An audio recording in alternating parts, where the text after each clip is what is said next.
What's up, you guys? My name is Benji Alanis, and today I'm going to be talking to you guys about eutrophication and what it is and how it affects us, pretty much, and what we can do to, stop it.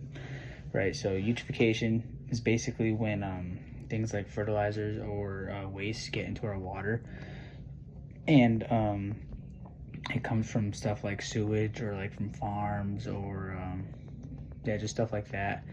And it's when that kind of stuff gets into our water, and then those nutrients feed the algae, and then the algae basically starts to grow like rapidly, right?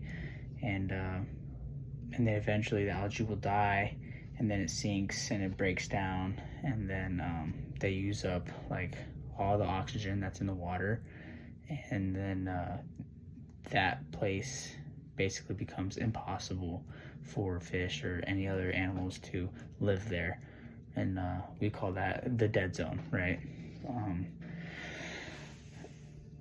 And basically, so I guess if I were to say, like, first the nutrients, right, get into the water, and then the algae stuff starts to happen, the oxygen, right, starts to drop, and then fish starts to die, and then the water basically becomes lifeless. It's important to also know that this doesn't just affect our environment, right? It could also affect us, affect our economy. People that have businesses that work around water, like I just own like fishing businesses, it's important for them to keep their water clean, right? And to not get it polluted. And if eutrophication happens to people that own businesses with their water, they could run out of business quick, and they will start to lose money really fast, right? I think it's also important just to know that how this can really affect, or how it does affect, minorities and just low income people, right?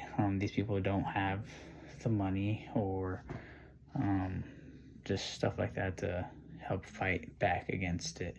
And so I think it's just important to really try to help them to not deal with eutrophication. An example I have is in 2014 when Lake Erie became polluted from like farms and stuff in Ohio, I believe, and they basically couldn't drink their tap water for like several days or even like up to a week. And this kind of shows like how bad it can get, right?